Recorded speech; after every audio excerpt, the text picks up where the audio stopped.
It's Saturday night, and there's only one man who can stand up to tyranny. It's the Weekend Sit and Spin with your host, Nicholas O'Kelly. That's right, and we're doing it live here on July 1st. Can you believe it's already summer? Feels like a long year for me living in another country. Had a pretty cool treat today, though. Just got back from, it's a messy day, I have to say, but just got back nevertheless from the Tour de France, yes. Growing up was something of a cyclist myself. Did it pretty avidly through college, even after college for a while. Haven't in some time. After I moved to Charleston, I got a little scared to cycle very much, just simply because of the traffic issues there. Traffic in Charleston is an absolute nightmare. I mean, it's not just because of the sheer volume either. It seems like there's more and more crazy people on the roads in Charleston. I remember a time when I was very small, and Charleston was a very small place, and of course I couldn't drive back then, but it didn't seem to me to be such a disaster on the road. I mean, since I've moved back to Charleston in 2009, it is unbelievably scary. Now, I have to say, living in Germany is even more of a scare to be on the road, but people still seem to follow the rules somewhat, in the sense that they're always watching out for the other people. So if something comes in front of them, they slam on the brakes. Whereas in Charleston, it seems like nobody's really watching out for anyone else. And so not only is it a high-speed chase just about every time you get on the interstate, it's also a literal death trap. I mean, you're running down, and people are just flying down I-26 to downtown Charleston. And weaving in and out of traffic, that's something we don't see here in Europe. You're not allowed to pass on the right. I'm sorry. Pass on the right. You have to always pass on the left. So if you're in the fast lane, you can't pass someone in the fast lane in front of you by going to the right and going around. You have to be on the left-hand side, which is why everybody kind of expects that if you're in the fast lane here, that you are the fastest person on the road. It's a very interesting situation, but the point of this is about Charleston and how it is really just a nightmare to be on the road. And the more people that are moving there, the worse it gets. I mean, especially during a rainstorm. It's raining today here, and it makes me reminisce about the fact that anytime you're driving around, especially on I-26 or 526, and it's raining, I mean, forget about it. Get off the road as fast as you can, because there's bound to be imminent disaster waiting for you around the bend. So after I moved to Charleston, I spent about a year cycling around town. There are some places outside of the town where you can, in the country and so forth, where there's some pretty nice stretches of road, but even there, it's just not as safe as it was where I went to college in kind of rural North Carolina, not so many people on the road. So I quit doing it. Anyway, point being, I've always been a big fan of watching especially the Tour de France.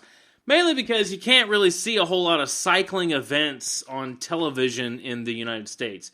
I guess if you have the right television package, you can probably find it somewhere on ESPN 20 or whatever. But I think the only one I ever got to see relatively easily was the Tour de France. So I always watched it. I was a big fan of Lance Armstrong growing up. I don't think we have to get into the whole situation with Lance. But for me, it was a big disappointment when he came out as having been, I mean, of course, a lot of these major athletes these days, I think probably have some sort of enhancement that they're using. I mean, you hate to think that, but I'm sure it's the reality of the situation. I mean, they can't all be Tim Tebow, which, by the way, Tim Tebow, now just this past week or two, has been moved up to a higher level ball. He was playing in Colombia. I hate that I wasn't in Charleston this past year, because he's come and played the River Dogs. I try to go to the River Dogs games a few times every single year. because it's always a good time to go out there. It's a fantastic ballpark we have right on the marsh. Of course, Bill Murray's a part owner, so sometimes you get that added star effect of getting to see him walking around. Not so often, but nevertheless, he's at a lot of games. He's in his own box, but he comes out here and there. Anyway, Tim Tebow came down with the Columbia team, played in Charleston a couple of times. I mentioned a couple of shows ago how they were making fun of him in Charleston. Last time he was there, having some pretty funny things up on the board when they were announcing their batters coming up and so on. Anyway, Tebow's been pushed up to single A ball with the New York Mets, their affiliate actually in Port St. Lucie, playing with the, what is the name of this team? Palm Beach Cardinals? Yeah, Palm Beach Cardinals, okay. Tim Tebow hits a homer and gets in first game since promoted to high A ball. Tebow and the Mets have drawn a lot of scorn and criticism from the sports media for getting promoted to Port St. Lucie after only hitting .22 and 3 home runs and low single-A ball in Columbia. While nothing new will ever alter the sports media perception of who Tebow is and what he stands for, some reevaluation of his baseball skill may be in order. He had a home run when he came off Junior Ferdinand of the Palm Beach Cardinals. Ferdinand is the 10th ranked prospect in the Cardinals system. Translation, Tebow hit a home run off a guy who will very likely be pitching at Busch Stadium one day. Oh, okay, so that's not the name of his new team. I'm not sure what the name of the new team he's playing for is. He just went there. So I'll have to try to figure that out. Not that big a deal. Anyway, that's all kind of beside the point. Point is, I got to go see the Tour de France today. It was very cool. It's here in Dusseldorf, Germany. I mean, I don't really know why it's in Germany. It's the Tour de France. Can we talk for just a second about how that doesn't really make any sense? Granted, we're very close to France. It's only, I don't know, an hour and a half from here or something by train, a little bit further by car. But of course, they ride hundreds of miles a day during this 2-week stint in the tour. So I guess it was neat to start a little bit further away. I don't really understand how that translates into being a Tour of France when you start in Germany. Anyway, it doesn't matter. It's here, and I thought it was very neat. They're doing a time trial today. The grand depart is tomorrow for the actual start of the race. So I got to stand there for a few minutes and watch a few cyclists go by. Very cool. You only ever see it on television you have the helicopters overhead following them with the cameras, and the police cycles are in front of them. The crew car is behind them, and they're kind of cycling, especially these time trials. I love watching these time trials. These guys can really move. I mean, it's something, especially when they're blowing by you on the street like that. And today is very messy. I wouldn't want to be riding my bike in this kind of weather, especially not a race. If you've ever seen a race, they really take the turns very tightly and everything. It's a little dangerous, I think, with such slick streets. So really goes to show the amount of athleticism, the skill that's involved. I mean, I myself am a cyclist, never got to where I could be anywhere close to competition, especially not professional competition, which is what this is. So it's a little awe-inspiring to watch it. All right, that's my little stint to start off the show. We've got a lot to go over today. This has really been a packed week, and finally, we're seeing some wins. Some wins from the Trump administration. The winds of change are blowing, and they're blowing in wins and domination for Donald Trump. Finally, I think we're going to get the Democrats to shut up. I'm so sick of hearing the whining and the complaining and the calls for impeachment. It's, I say we, I'm not really a Republican. I'm more of a libertarian. I'm an independent-leaning political entity. I don't really consider myself a Republican anymore because I don't feel like I relate to the mainstream Republican Party. But it's okay because Donald Trump ran with the Republicans. He's in that same vein, so I kind of have to group us all in one big conservative pile and say we dealt with Obama for at least a little while. I mean, I myself have been on the radio waves calling for his impeachment, calling for his resignation many times.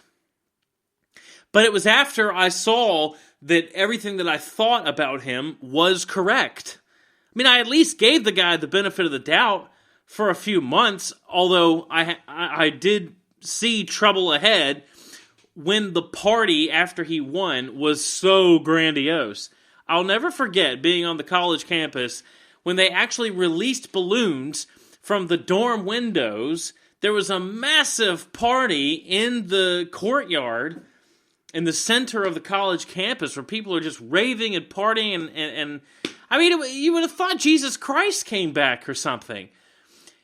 But it was Barack Hussein Obama, and I knew at the time, I said, this guy, I mean, how could you possibly expect anything really good from someone who's nothing more than a community organizer? It's the same situation with a Bernie Sanders. I still don't really understand what people saw in Bernie Sanders. And now, Bernie Sanders is getting his just desserts on two fronts. Really amazing what's happening. That now there's investigation into several people within the Obama campaign and several of the people who were involved on the Hillary Clinton on the Democrat side of the election. After all of the attacks on Trump, after all of the Russia collusion stories, which now we know is a big nothing burger, as the host in CNN said, we're going to talk about that today. Finally, some people on the left are getting questioned as well, but that's not the only part for Bernie Sanders. It's also about his wife, Jane Sanders, who defrauded a college. That trial also heating up. These people are going to get what they deserve, and I'm excited to see it all unfold here. And this week has really been a showstopper with all of the information that's come out, all of the leaks, all of the exposures that have happened. Loretta Lynch now, it's being said, could serve 5 to 10 years in prison. It's amazing. But I don't understand how people can get behind a Bernie Sanders. I mean, the guy's, he's never actually had a job. Have you ever looked up his history? Do you know what this guy did in the past? I can sum it up with one word. Nothing. The guy has never done anything. He was a hippie, a community organizer who could never hold down a job and then somehow managed to get into Congress. It just blows my mind. And all the people, I remember, feel the burn and the whole thing with Bernie Sanders because he was screaming about how the corporations were taking us all down. Yeah, I wonder what he thinks about that now, that he's sitting with that mansion he bought after he resigned from his campaign and all those millions of dollars that he managed to make from the donors that went into his campaign as well. I mean, that's the real fraud right there. The fact that these politicians get into office to make money, and even just running for office makes them money, because there's all these donations, they raise all this money. You think they give that back? They don't give it back. The people that donate the money don't need it. That's why they gave it away in the first place. And so these putzes, these charlatans, these pirates of the political system take the money, and when they're done, they just run with it. I'm hearing a 1970s song playing in my head. But it's serious. Hillary Clinton's the same way. She's raving when, so many years ago, you'll remember about her, or not many years, I guess it was during the 2016 campaign. She was raving about how her and Bill came out of the White House almost broke. Are you kidding me? I mean, that's unbelievable. How could you stand up there on a national stage and claim something like that when the woman owns multiple 7-figure houses? It's really wild to think that they think the American people are just that stupid. But they are. They do think that. The American people aren't that stupid. Some people are, I think. But they really do think that we are that stupid. That's what they think about us. And that's why they'll stand up there like Maxine Waters, claiming that she represents the downtrodden, the poor people of Los Angeles. She doesn't, her main residence is not even in her district. It's like the guy that went up against Karen Handel in Georgia. Can't even remember the guy's name now. It doesn't matter. He's a nothing. He's a pimple on the butt of America. Doesn't even live in the district. How do these people think that they can get into office and represent people when they come from such a background. Obama, though, a community organizer, somehow rose to power in Congress. Not even power. He didn't even have power. He was a nobody. That's how you know it was a plan from the very beginning, in my opinion. It's a topic for another time, but implemented by the CIA to put this guy in office to basically how do you say it? He wanted to take away prosperity. He wanted to take away freedom. Tear down the walls of our Constitution. And now Donald Trump working very hard to build those walls back up, both physically and proverbially. But they won't let Trump get back to work. And this is what's incredible, is that the attacks just keep coming. Well, now, ladies and gentlemen, this week, Trump has been able to throw back some of his own attacks. I want to start with an article from the New York Post that came out earlier this week about the Trump dossier. Now, do you remember the dossier on Trump that was brought into the media about how he supposedly went into some kind of a hotel, a foreign hotel, and had prostitutes and all? I mean, it was a slanderous, disgusting document supposedly slamming the president, the now president. Well, it turns out the Democratic Party was behind this all along. Not surprisingly, sketchy firm behind Trump dossier is stalling investigators. A secretive Washington firm that commissioned the dubious intelligence dossier on Donald Trump is stonewalling congressional investigators trying to learn more about its connections to the Democratic Party. Why do you think they're stonewalling it? If it didn't actually have any ties to the Democratic Party, then obviously there wouldn't be a stonewall. The Senate Judiciary Committee earlier this month threatened to subpoena the firm, which is Fusion GPS. I haven't looked up this firm, but what kind of a name is Fusion GPS? That's besides the point. After it refused to answer questions and provide records to the panel identifying who financed the error-ridden dossier, which was circulated during the election and has sparked much of the Russia scandal now engulfing the White House. What is the company's hiding? Fusion GPS describes itself as a research and strategic intelligence firm founded by 3 former Wall Street Journal investigative reporters. But congressional sources say it's actually an opposition research group for Democrats, and the founders, who are more political activists than journalists, have a pro-Hillary Clinton, anti-Trump agenda. Well, surprise, surprise, surprise. But they, quote, weren't mercenaries or hired guns, a congressional source familiar with the dossier probe said. These guys had a vested personal and ideological interest in smearing Trump and boosting Hillary's chances of winning the White House. This is happening more and more. Now Mueller is hiring, we talked about this a couple of weeks ago, additional lawyers into his quote-unquote Russia investigation, which frankly, I don't know what they're investigating at this point.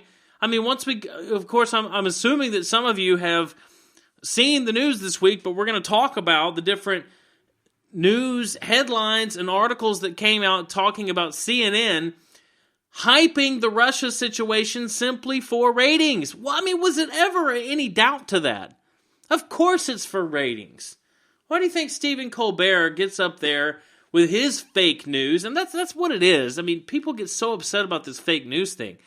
But whenever you use a story to gain ratings, in my opinion, that's fake news to an extent. That's an agenda. That's not telling the news. That's not journalism. That's not researching and giving out information. That's using information to your advantage and spinning it in such a way that you can get more people to watch so that you can make more money. That's an agenda. That's a business. That's not journalism. It's the opposite of it. Fusion GPS was on the payroll of an unidentified Democratic ally of Clinton when it hired a long-retired British spy to dig up dirt on Trump. In 2012, Democrats hired Fusion GPS to uncover dirt on GOP presidential nominee Mitt Romney And in 2015, Democratic ally Planned Parenthood retained Fusion GPS to investigate pro-life activists protesting the abortion group. Moreover, federal records show a key co-founder and partner in the firm was a Hillary Clinton donor and supporter of her presidential campaign. Like I said, this is exactly like the situation with Mueller. He's hiring a lawyer who worked for the Clintons, who worked for the Clinton Foundation. How are you going to hire somebody like that, which now there's calls for him to, from Congress, for him to throw out this investigation and to excuse himself from the investigation because clearly he's compromised. In September of 2016, by the way, while Fusion GPS was quietly shopping the dirty dossier on Trump around Washington, its co-founder and partner Peter R. Fritsch contributed at least $1,000 to the Hillary Victory Fund and the Hillary for America campaign. Federal Election Commission data show his wife also donated money to her campaign as well.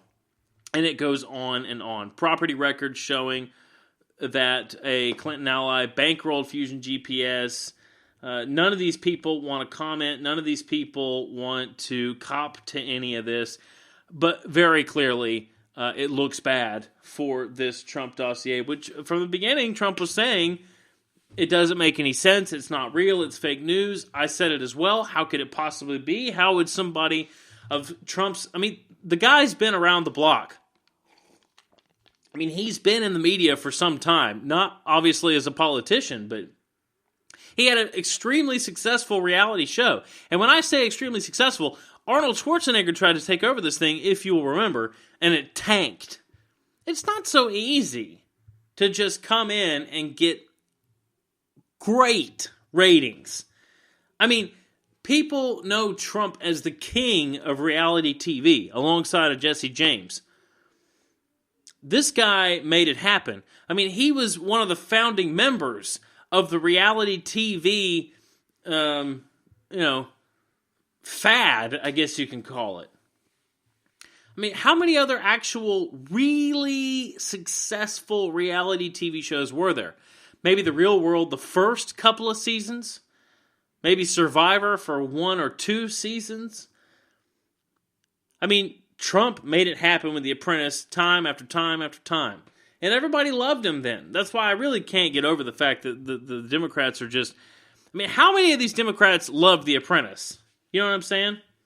And now, more and more people are calling for business-type individuals to run our government. I actually have an article on that. I've been saying that for some time. I mean, when you have a $20 trillion budget, we literally, the federal government is like the largest budget operated by a business in the entire country.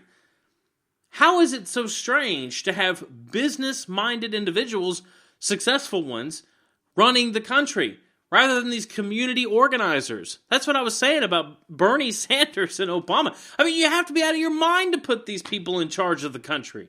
Seriously, who thought Obama could run the country? Is it because he's soft-spoken? I mean, is that really the reason that NPR has any listeners whatsoever? Because they're soft-spoken? What happened to decisiveness, which Obama never showed?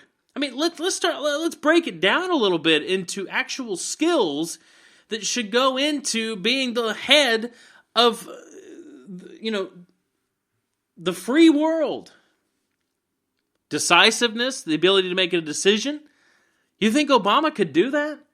I mean, think about his nonchalant stance with North Korea. Trump is the exact opposite.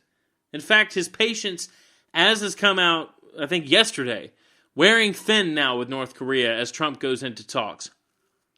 Obama's passive, even with Syria, he's the one who drew the red line.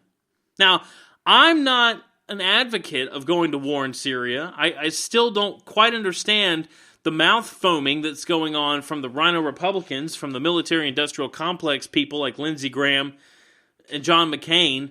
I don't really understand how they think the American people are going to be swindled into believing or supporting the idea that going into Syria will be somehow a good thing. Of course, they're saying that it's for our freedom and protecting our rights and blah, blah, blah, blah, blah. We all know that's old hat, okay? ISIS is almost completely destroyed now in Afghanistan. That's come out. I mean, we've been on a surgical strike campaign against ISIS since Trump got into office because he's letting the generals actually do their jobs. Now, of course, I also have some issues with the generals and the military and so forth. It's off topic. I don't want to go there right now. But what traits actually made you think that Obama was good at running the country? Was it his foreign policy where he bent over, literally, for every other foreign head of state? I mean, Obama was laughed at on the foreign stage. That's why the EU liked him so much. That's why the UN liked him so much, because they knew they could get away with whatever they wanted to. They could sign America up to pay whatever they wanted for all kinds of fees and taxes and whatever they felt like. We would have to pay it because Obama wasn't going to stop them. And all of a sudden it's so shocking that Trump pulls out of the climate accords. Hello? It's a bad deal. He said it from the very beginning. That's why we put him in office. Because the country's going broke, people. And we need someone who's going to go in there and make some changes so that we don't keep funneling our tax dollars into foreign interests. We have something here from Fox News. Headline says, Bowling. This is Eric Bowling, by the way. He's written a new book, Why Trump Must Dare to Drain the Swamp, and 4 Ways He Can Do It. Washington, D.C. was built on a swamp that had to be drained before construction could begin, but things were different then. America was a new nation, blah, blah, blah, blah. From the beginning, America has the beacon for the people across the globe.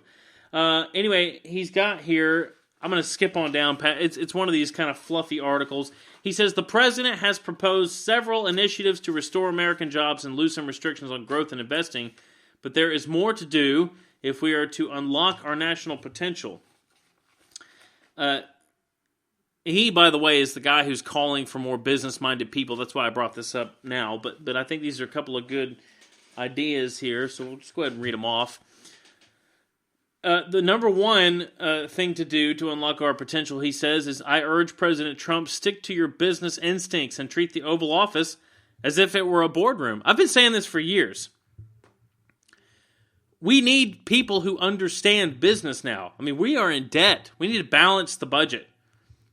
That's something that hasn't been done since what?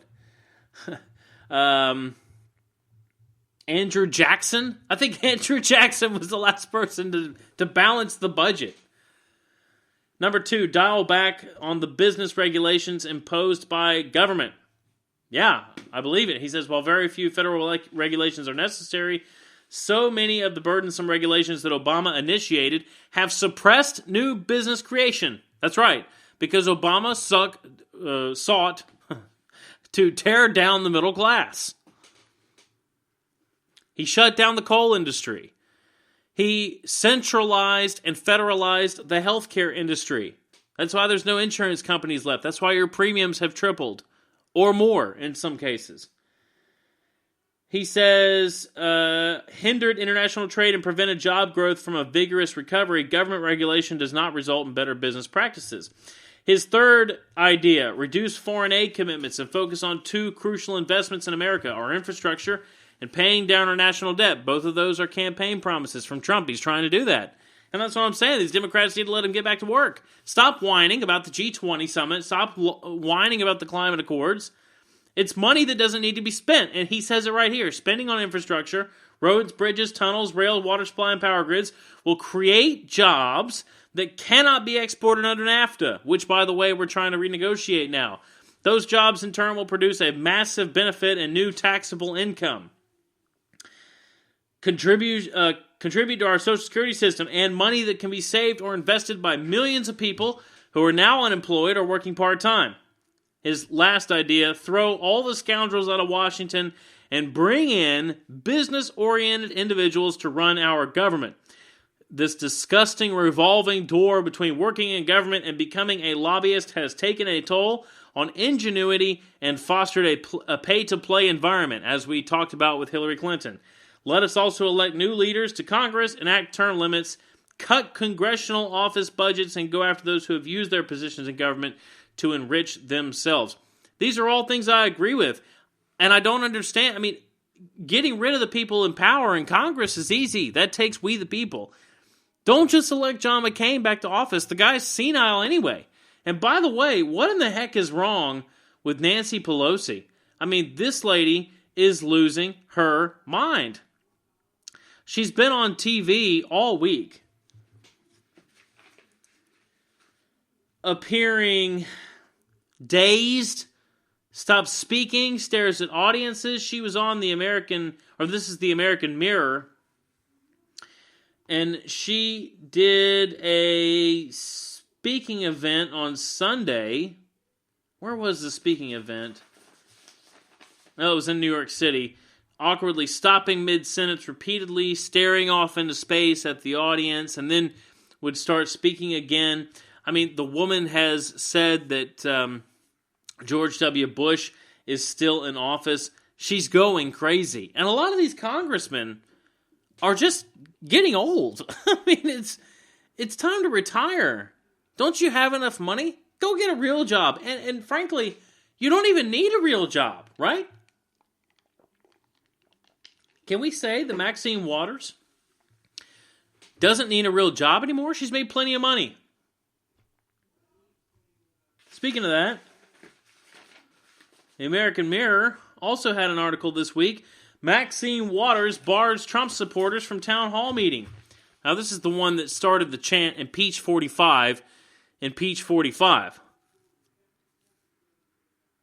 Why can't we get rid of this woman? She's nuts. And what's she done? This is the one who lives in a mansion outside of her congressional district, saying that she represents the poor people.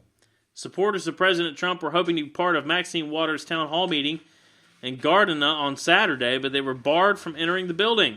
Now, there's plenty of anti-Trump protesters which get into his speeches. We saw it recently when he was talking about to the...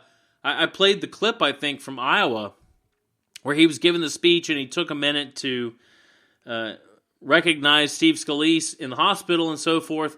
And then you hear the protester in the audience blowing the whistle and starting to yell. Why is it that they get to do that, but when the conservative people try to get in, who knows if they were even going to protest? Maxine Waters bars the door. Unbelievable. This week also, CNN had to delete, retract story linking Trump and Russia. This is what started it all.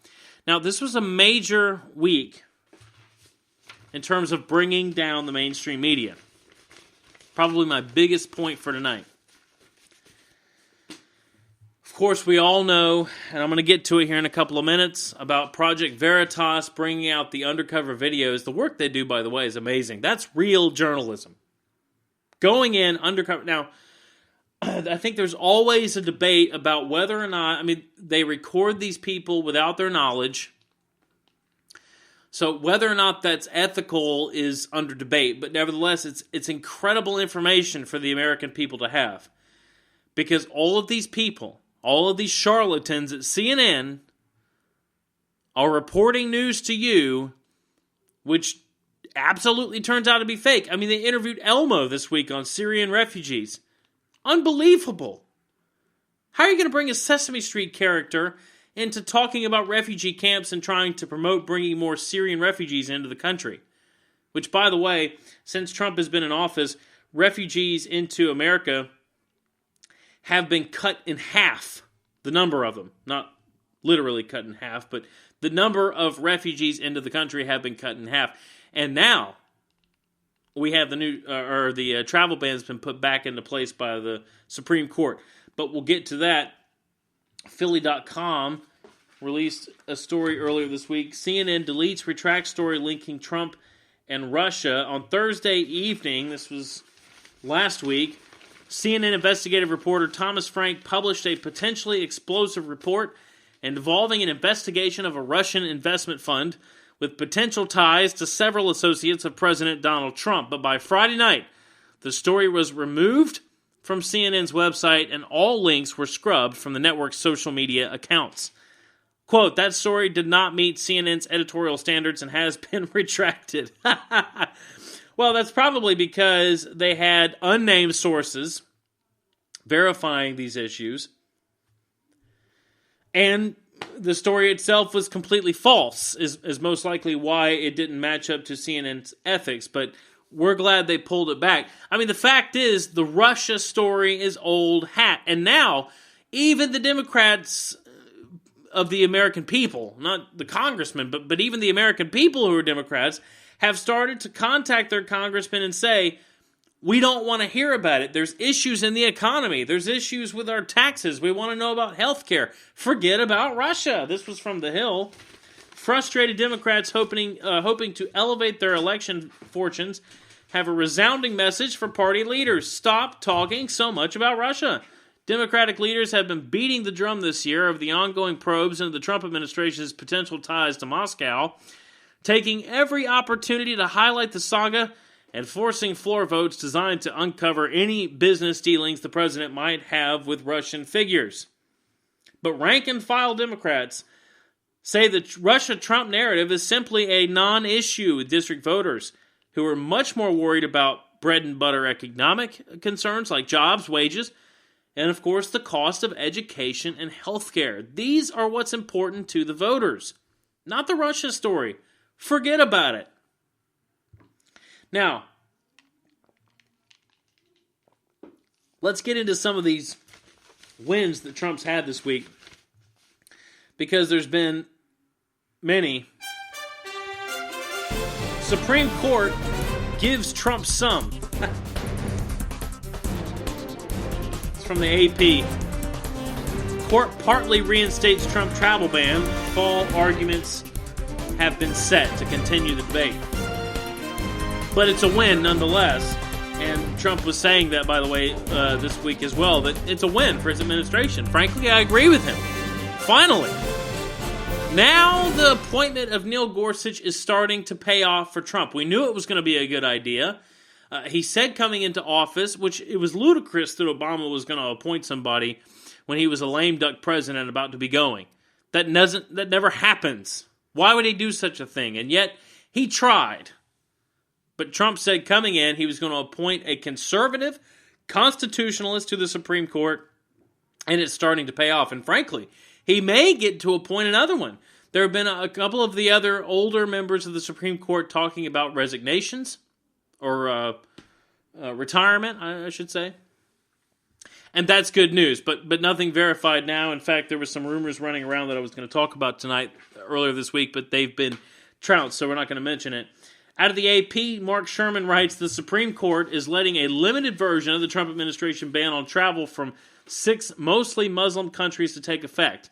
A victory for President Donald Trump in the biggest legal controversy of his young presidency. Now, I want to go ahead and mention, because it's been spun from the left, that this is a ban on Muslim immigrants.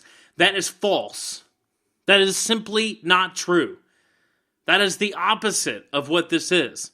There are 6 countries, okay, yes, the majority religion in these countries might be Muslim, but that has nothing to do with it. They are war-torn countries, riddled with civil war, in total collapse. They've been deemed dangerous by the Obama administration. That's where Trump got this list from. In my opinion, this list needs to be expanded. These 6 countries aren't enough. There's been more radical individuals, jihad being waged in other countries surrounding these as a result of the destabilization of this particular area in the Middle East. And so the far-reaching effects of this type of collapse is beyond the 6 countries, and in my opinion, this travel ban needs to be expanded to include all. Because the fact is that even people in Europe are starting to have to get used to the idea of having terrorist attacks. I mean, can you believe that was actually a headline that I saw earlier this week, that people in Europe are just starting to accept it. Well, we, the people in America, are tired of it. There have been many attacks in our country, and frankly, we don't want more. And I don't think that that's a bad thing. And so we elected Donald Trump. And listen, don't let anyone tell you that we didn't elect Donald Trump. He was actually elected by the people of America.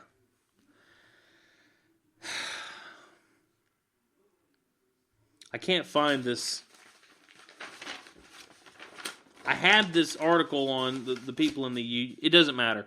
You've all seen it. I mean, the idea that the EU would just be getting used to terrorist attacks and becoming okay with it is sickening. Well, we want Donald Trump to put a stop to this. And so he's been fighting for the American people to put this travel ban in place, which is exactly what we asked for. The court said Monday the ban on visitors from Iran, Libya, Somalia, Sudan, Syria, and Yemen could be enforced as long as they lack a, quote, credible claim of a bona fide relationship with a person or entity in the United States. The justices will hear arguments in the case in October. Trump said last week that the ban would take effect 72 hours after being cleared by courts. The Trump administration said the 90-day ban was needed to allow an internal review of the screening procedures for visa applicants from those countries.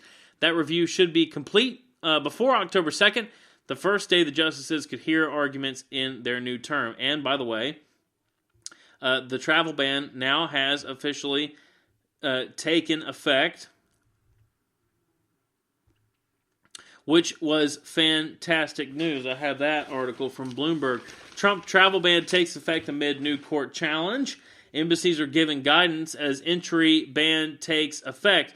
The Trump administration's revised travel ban faced a new court challenge as it soon took effect Thursday after the president's signature immigration policy already weathered months of protests, legal wrangling, and delays. A new set of restrictions on refugees and immigrants from 6 predominantly Muslim countries took effect at 8 p.m.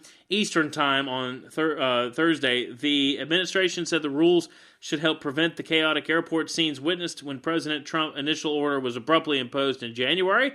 But a half hour before the ban took effect, Hawaii asked a judge to clarify whether the government violated instructions from the U.S. Supreme Court in defining who's covered by the ban and who's excluded. The U.S. Justice Department declined to comment. If implemented as intended, the travel restriction would allow Trump to declare a partial victory on his campaign promise to stem the flow of refugees and travelers from nations he deems a security risk. But it's not him that's deeming them a security risk. I mean, like I said, these countries were named by Obama. This has been going on for some time. It's not like Trump just said, hey, all these Muslim countries need to stop coming to our land. I mean, that's simply the opposite of what's really going on here. Trump says, look, there's a list of dangerous countries due to the internal conflicts that are there. I mean, we don't want the American people traveling there. It's not that we're restricted from traveling there, but when we go, we're told by the State Department, hey, by the way, if you're going to these areas, it's dangerous. You may not want to go. If you do, you might want to go with someone who knows what they're doing or knows about what's going on there before you just head over there. So why would it be that there's just an open flow of people coming from those countries when all these warnings are in place for when we go there? But nevertheless, here in Europe, they are transplanting people from Syria by the neighborhoods at this point into these countries. I saw recently, actually, I think I also have this article pretty close by. Where is it? I've just got stacks. I literally sitting here at my desk and just stacks of news articles all around me. So I have to kind of dig through. Okay, here it is. This came out of Breitbart. Frankfurt becomes first German city where natives are the minority. It's kind of funny. We used to make fun growing up in Asheboro. This is going to be a controversial statement, but I don't live there anymore, so I don't mind saying it. But there's a lot of Hispanics that live in Asheboro, North Carolina. I think it's really an issue all across the southern states of the U.S. in general. But because Asheboro has a very small population, I mean, we're talking like 30-some thousand people that live there, there was a very high percentage of Hispanics. And in one section of the town, we called it Little Mexico. I mean, what else are you going to say when there's, Hispanic tire shops and tiendas and even Hispanic-only hair salons and everything? I mean, it's you cross a certain area of the city, and all of a sudden, all you see is Hispanic signs everywhere, Hispanic churches, Hispanic stores, Hispanic gas stations, and whatever. Car washes. And so we always kind of said that they were kind of, we would joke that they were taking over. I mean, I know that could be seen as racist, but, your kids, what are you going to do? Well, it's actually happening here. And I want to watch what I say because I'm in Germany, but the facts are the facts. Frankfurt is now the first German city where the natives, meaning the Germans, are the minority. Hello? I mean, what's going on here, people? What world do we live in where that's okay? I mean, do you want your own civilization to die out? You want your people not to exist anymore because you're bringing in those from other countries? Like I said, the refugee crisis in both South America, Mexico, and this is the really sad part about it, and in Syria in the Middle East, frankly, was started by the West. Most of it had to do with the United States. I understand wanting to help out, but we need to help out by getting out of their way, in my opinion. Okay, we can defeat ISIS because now we're Al-Qaeda, whatever you want to call it, now that we're enthralled in the whole situation. But how long does this have to go on? Virginia Hall writes in Breitbart, for the first time, more than half of Frankfurt residents now have a migrant background, according to official data from the city's Office of Statistics and Elections. Now, granted, there's also a lot of Turkish people that live here. It's a small, the thing about Europe is it's a little different. When we think about how it works here in terms of cultures and concentration of people, it's very different than what we're used to in America. I mean, Germany is like Texas, and Texas is surrounded by a lot of other states. So having, it would be like saying that, Georgia was, native Georgians were no longer the majority in Georgia anymore because there's more Floridians. I mean, that's almost the way it is here, except that these aren't states, they're individual countries. So there are a lot of immigrants who have come in, have assimilated, have learned the language, enjoy German culture, and that's why they're here. But there's also a lot of refugees that have been brought in by the government, and that's what I think is wrong. And I feel like the people here should somehow stand up to that, or at least give their opinions publicly. But I can't really get into it. It's just a passing opinion that I'll give. Anyway, it says, presenting the figures which show that 51.2% of people living in Frankfurt have a migrant background, the city's Secretary of Integration, Sylvia Weber, said, quote, "We have minorities with relatively large numbers in Frankfurt, but no group with a clear majority, representing 13% of the population. Turks are the city's largest non-German minority, and 61% of residents who were born abroad are citizens of other EU countries." Economically, the report shows big disparities between foreigners and Germans, with the income of 49% of people with roots outside Germany falling below the poverty line, compared to 23% amongst the natives. In terms of employment rates, 83% of German men and 78% of German women are in work, figures which dropped to 73% and 59% amongst men and women with foreign backgrounds, respectively. Very, very interesting information there.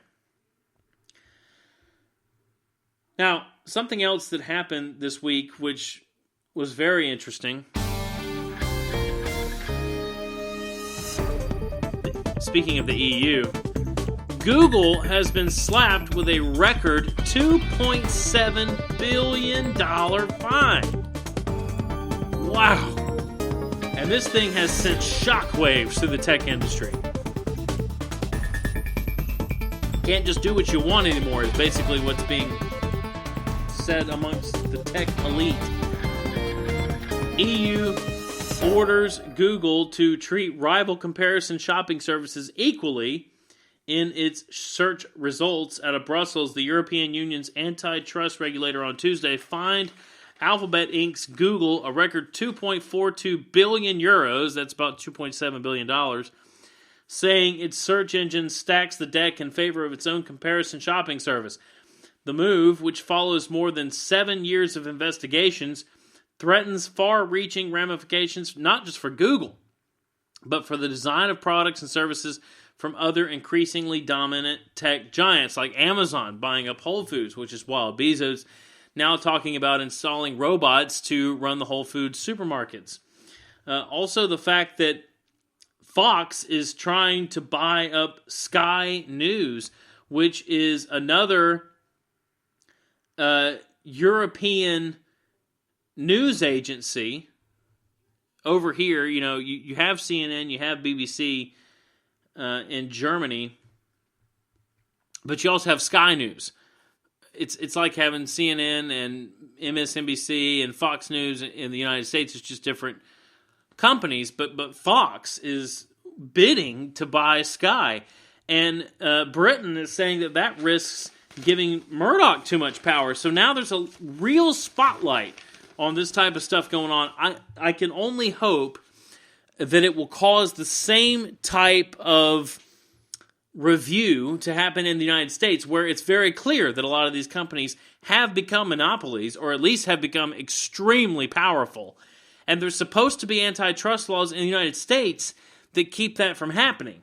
And clearly there's some backdoor deals going on which have allowed for the Congress to overlook these issues.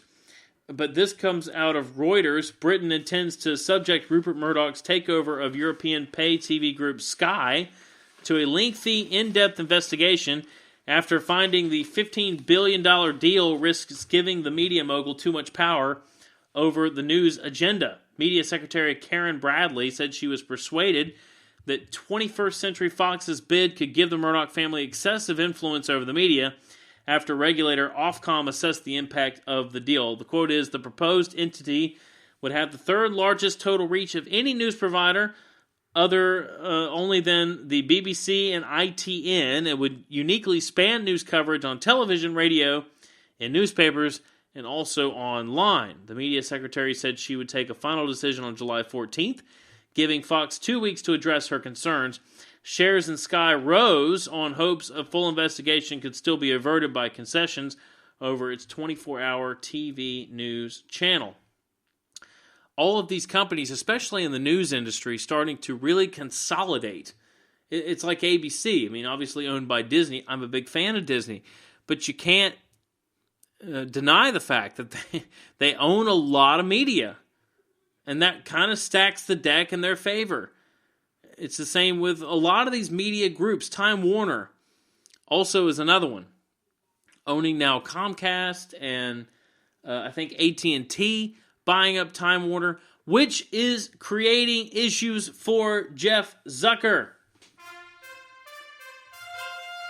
Now, this is the really big news this week. James O'Keefe.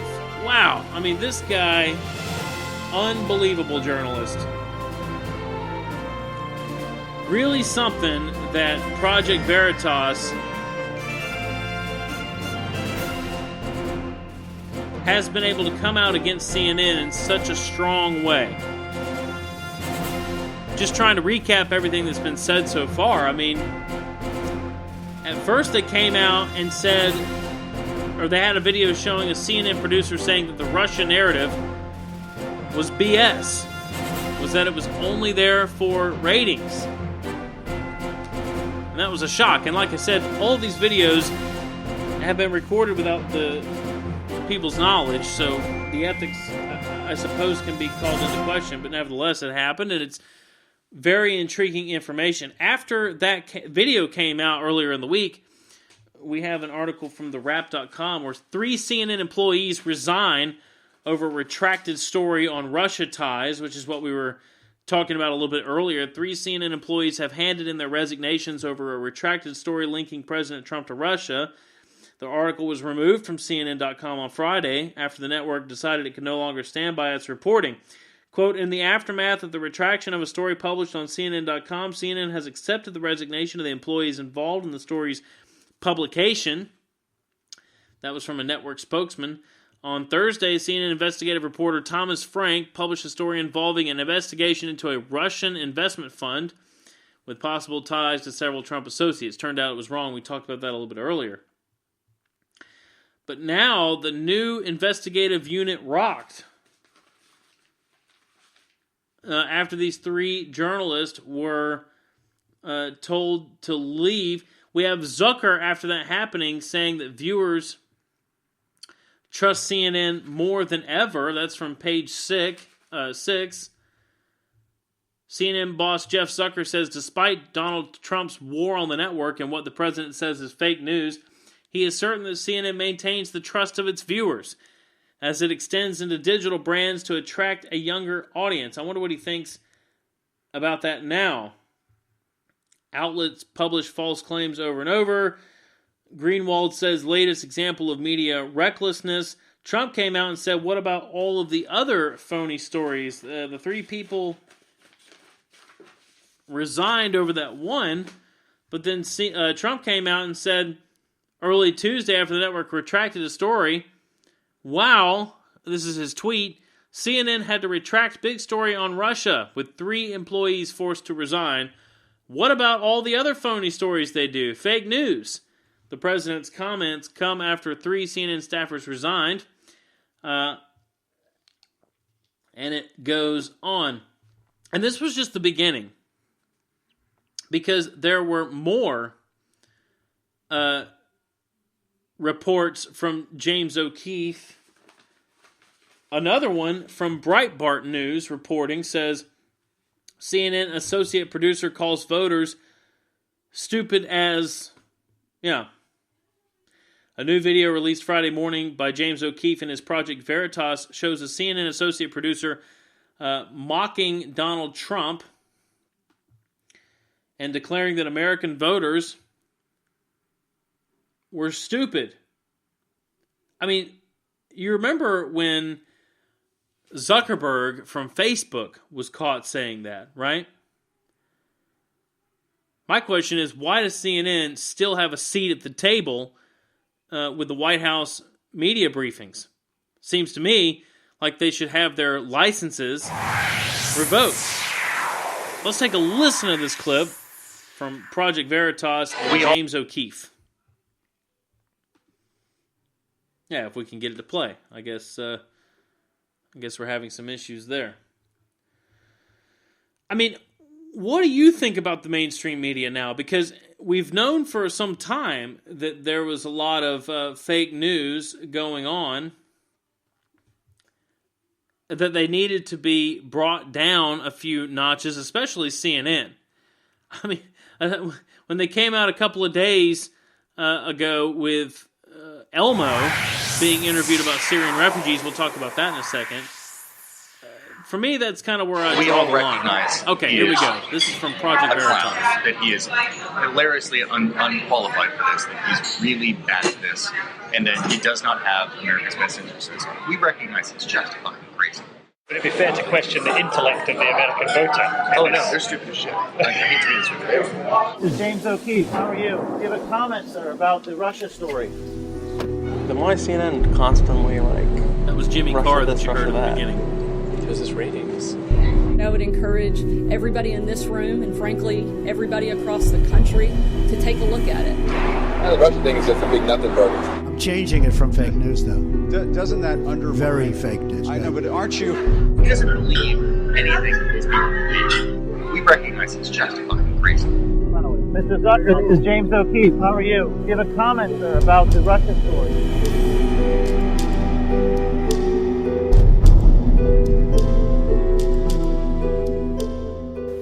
Fake news. We continue our American Pravda investigations inside America's mainstream media with Part 3 on CNN. I'd like you to meet Jimmy Carr. He's a producer for CNN's morning show, New Day. His unvarnished and hate-filled opinion of President Trump gives us some insight into how people at CNN really think. CNN, it's an impartial, right? What's the view of Trump in like the kind of media circle, basically? On the inside, we all recognize he is a clown, that he is hilariously unqualified for this, that he's really bad at this, and that he does not have America's best interests. We recognize he's justified crazy. I mean, because look, here's the deal. This is a man who's not actually a Republican. He's not actually a Republican. He just adopted that because that was the party he thought he could win it. He doesn't believe anything that these people believe. The man's on his third wife. I guarantee you he's paid for abortions. He doesn't give a shit about abortion. He doesn't care about gay marriage. He doesn't even really care about the budget. Right. The man's upping the budget even though he promised to rein it in. You mean he'd be pro-gay marriage or anti-gay marriage? I don't think he gives a shit. Our critics will say Jimmy Carr only speaks for himself. But he told us in no uncertain terms that almost everyone you get the at idea. CNN... There's a little bit of language there, but anyway, this is someone from inside CNN, not just talking bad about Trump, but saying that it's been drummed up for ratings' sake. And of course, in the beginning of that clip, you also heard the other CNN personality, I lost his name there for a second, saying that Russia's a big nothing burger. I mean, there's been several parts to this issue, all saying that CNN is simply using this to drum up ratings, that they know that there's really nothing to the story, that they don't have any actual evidence of anything. And then after this happened, they had the they had the issue with Elmo, saying that the Syrian refugee camp that he visited was good. Daily Wire has the story, new low, CNN uses Sesame Street's Elmo to attack Trump's travel ban, proving once again that there is no place you will find a happier leftist than in that influential sweet spot between parent and child, proving once again that during a month of extraordinary lows, CNN will always find a new barrel bottom.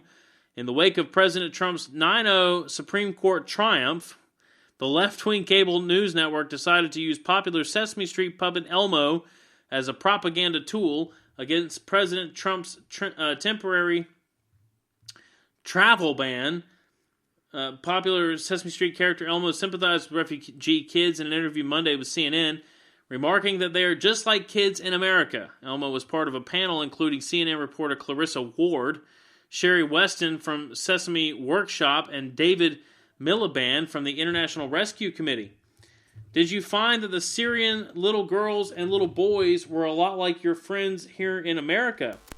Was the question from the CNN reporter, and then Elmo says, yes, they really were. It was very interesting, because they like to play and learn just like Elmo and all of his friends at Sesame Street. Naturally, things eventually turned into a direct attack against Trump and his temporary travel ban. Miliband also addressed the travel ban, saying, and President's stance on refugees. It's worth saying, perhaps especially today, that this country, the U.S., receives very few refugees. I have this clip here. We can take a listen to this as well. Facebook Live here for you now. We're talking about an amazing project that is bringing the wonders of Sesame Street to refugees in different war-torn places across the world. And we have some really exciting guests with us. Facebook users, you will want to be asking questions. Start putting them in the comments section. Let me introduce our guests. We have David Miliband, who is, of course, the CEO of the IRC, the International Rescue Committee, who have teamed up with Sesame Street in this venture. We have Sherry Weston, who is the head of global impact for the Sesame Workshop. And last but not least, I have to say this is a real treat. I get to interview lots of exciting people. But Elmo, Welcome. Thank you for being with us. Oh, well, thank you for having me, Elmo. Hi, everybody. Elmo, can I just start by asking you, because I know you went to visit a refugee camp in Jordan, right? Yes. Back in February? Yes. What was it like? It was really wonderful. Oh, Elmo and Miss Sherry went to Jordan together. We did. And it was really wonderful because Elmo got to meet a lot of new friends. A lot of new friends. And did you find that the Syrian little girls and little boys were a lot like your friends here in America? Yeah, they really were. It was very interesting because they like to play. This is on CNN, ladies and gentlemen. I mean, talk about a new low, right? I mean, this is insane. It was a really good time. Elmo went to a refugee camp, and Sherry, tell us did a you little notice bit that more he about said this project? it was Why is this really important, wonderful? and what are you trying to do here? Of course, Well, Elmo is the only Sesame's had a person in long history that history could go of to a looking at refugee camp and issues say it was really from a wonderful. child's I'd like to see Bert.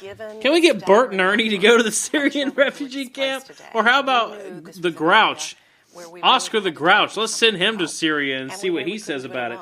I mean, this is unbelievable, people. This is why we call them fake news. Hey, listen, I'm a big fan of Sesame Street too, but the fact remains that I'm not going to be going to them as my source on anything. And this has been, of course, going around the news that CNN must be fake because their unnamed sources were, it turned out, Elmo. I mean, this is really unbelievable. Capping off a really great week here with the fake news, we also had MSNBC Chris Matthews suggesting that Jared Kushner be murdered. You know, I thought it was interesting to find a clip of Bill Maher. And I want to preface this that I'm about to play, and then we're going to start wrapping up the show, with a Bill Maher clip where he says the right-wing spin machine is trying to put this over, that we are the violent ones. According to the right-wing spin machine, the greatest threat to America now is that liberals are violent. Can you show a little bit of this ad? This played in the Georgia election. Not by this, I must say, this was not bought by the Republican Party down there, but a sympathetic arm of the Republican Party. And this shows where they're at. Now the unhinged left is endorsing and applauding shooting Republicans. When will it stop? It won't if John Ossoff wins on Tuesday, because the same unhinged leftists cheering last week's shooting he did win, are all so backing John we'll keep Ossoff. listening. And if he wins, they win. Stop them. Stop he them lost. now. Karen Handel Stop won. John Ossoff. Stop Nancy Pelosi. Vote Karen Handel for Congress. Well, they stopped us. Ossoff lost. I guess it's over. Right. Well, see, that's what they do. But this idea, this is not just this one ad. I have so many quotes here. I'm not going to read them all. Sean Hannity, Jim Pierre, all the people on the right. The NRA ad. Right, the NRA ad, who are saying things like liberal hatred towards President Trump and Republicans have reached a fever pitch, and now it is becoming violent. Wait, I thought we were snowflakes. We were snowflakes. And now, any minute, Kathy Griffin might be coming in with a head severed off. I mean, they are trying to put this over that we are the violent ones. Right. We used to be the latte-sipping, Volvo-driving, New York Times reading, sushi-eating, liberal elite faggots in the cities, and now we're this danger. But the reason they're doing this, the reason they're cranking this up, gun sales plummeted after Trump won the election because the scary black president wasn't coming for your guns anymore, not that he ever did, and the shrill lady wasn't going to come for your guns, and gun sales went off the cliff after Trump won the election. This crazy NRA ad, all of this rhetoric, what they're saying is, hey, don't stop buying guns, go buy some fucking guns, because... All right, my language filter has been a little off tonight, so I have to apologize for that. But you heard Bill Maher saying that now we're trying to say that they are the violent ones, as if that's a strange thing to say. But I have here Chris Matthews suggesting that Trump channel Mussolini and murder Kushner, compares him to an Ethiopian dictator. Go ahead and criticize President Trump's Mika tweet, by the way, which is another thing that came out. But there's no denying that this was disturbing. Take a listen to Chris Matthews. ago, which was right out of Mengistu's government in Ethiopia, with all those people bowing to the president. Now, actually, I'm allowed to have opinions on this show, and one of my opinions was that nepotism is a bad thing in government. It just is. You put Uday and Kusei in your government, and you're going to have a problem with everybody else in the government, because nobody can fight with them. Nobody can challenge them. In the end, the son-in-law is always right, because he always can go to his father-in-law or his wife and say, they were mean to me. The power seems to have gone to the son-in-law. This is the Romanovs. Just a thought. The Romanovs. Is it? And then you find out in all these investigations that Jared was opening up a tunnel to Moscow so that he wouldn't have to deal with the State Department. So the son-in-law, you know, one good thing Mussolini did was execute his son-in-law. I mean, I'm sorry, Cacciano. I know that was an extreme measure, but this is a strange situation. I mean, that's a little bit disturbing, right? And Bill Maher talks about how they're not the violent ones. Also, we have Donnie Deutsch to Trump. I'll meet you in the schoolyard, brother. You need to be schooled. I've got 4 kids, Donnie. I would not allow any of my children to behave this way. And if they did behave this way one time, I would take care of it. Instead, a lot of these Republicans and cabinet members are going, oh, it's disappointing. Yeah. Would you say that to your 5-year-old if your 5-year-old went out and smacked or insulted somebody? If somebody said this about my daughter, and I, you know, once again, I'm going to elevate the conversation. Donald, if you're watching, we're from Queens. I'll meet you in the schoolyard, brother. You need to be schooled. Okay. No, I'm serious. This is where this needs. Can you put the sunglasses back? No. He's a coward. He's a coward. We want to take coward. We want to take it out of the school. I don't want to. Well, I do. Okay, I want to teach my children to treat people with respect and to do unto others as you would have them do. Okay, but somehow the Republicans, according to Bill Maher, are the violent ones. And the liberals aren't violent at all. And yet we see that. We also see Maxine Waters calling for President Trump to resign now. It goes on and on and on.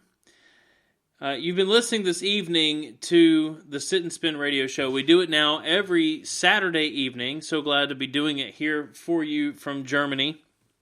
And we hope that you'll continue to join us on Saturday nights. I do it at 10 o'clock here on German time, and I do it Eastern Standard Time. I guess it's about 4 p.m. on Saturdays, so make sure to take a listen. We're going to go out. We've been doing this every week with Trump's weekly address. I think he should do more of the fireside chat type thing. I like his tweets. I think they're nice because it's a way that he communicates directly with the American people, but of course some of them are starting to get him in a little bit of hot water, especially with the media, even though he's starting to fight back against them more and more.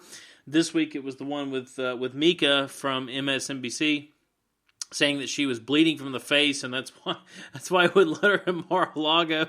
I mean, listen, the guy's a fighter. It's like with the Huckabee girl, his deputy press secretary said he's a fighter. He's going to fight back when the media comes after him. Don't expect him just to roll over like Obama. But anyway, the weekly address does come out on YouTube. I like to play it out to end my show, so we're going to hear that now.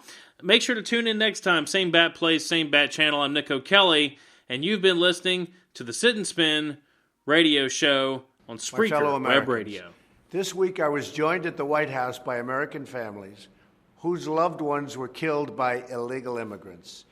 Many of these illegal immigrants had extensive criminal records and had been repeatedly deported. Every single one of these deaths was preventable.